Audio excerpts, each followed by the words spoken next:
Hello guys, welcome to my YouTube channel. Today we are talking about healthy facts. Please don't forget to subscribe, like and comment. Kumusta kayong lahat? Kung naghahanap kayo ng makinis at kumikinang na balat na hindi kamahalan, nasa tamang lugar kayo.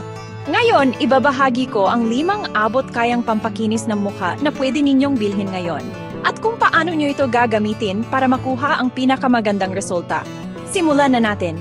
Una, meron tayong klasikong panglinis na nagtatanggal ng libag.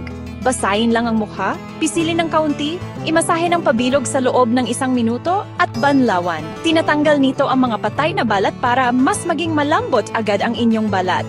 Pangalawa ay ang sikat na clay mask. 2 beses sa 1 linggo, maglagay ng manipis na patong sa malinis na balat. Hayaang matuyo ng 10 minuto. Pagkatapos ay banlawan. Tinatanggal nito ang malalim na sebo at dumi na nagpapaliit ng pores at nagpapakinis ng inyong balat. Pangatlo, meron tayong toner na nagtatanggal ng libag. Pagkatapos maglinis, maglagay ng kaunti sa bulak at dahan-dahang ipahid sa mukha. Nakakatulong ito sa tekstura at hindi pantay na kulay ng balat. Pero dahan-dahan lang sa umpisa, ilang beses lang sa 1 linggo dahil malakas ito.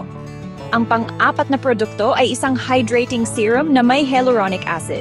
Magpatak ng ilang patak sa dulo ng daliri, ipahid sa basang balat, at maramdaman ang agarang epekto ng pagiging puno ng balat. Ang balat na may sapat na tubig ay laging mukhang mas makinis at mas malusog. At panghuli, huwag kalimutan ang moisturizer. Kahit na may mamantika kayong balat, ang isang magaan at hindi nakakabara na moisturizer ay nagpapanatili ng lahat ng kabutihan at nagpapalambot sa inyong mukha sa buong araw.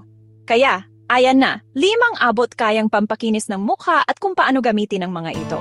Tandaan, mahalaga ang pagiging consistent at laging subukan muna ang bagong produkto sa maliit na bahagi ng balat.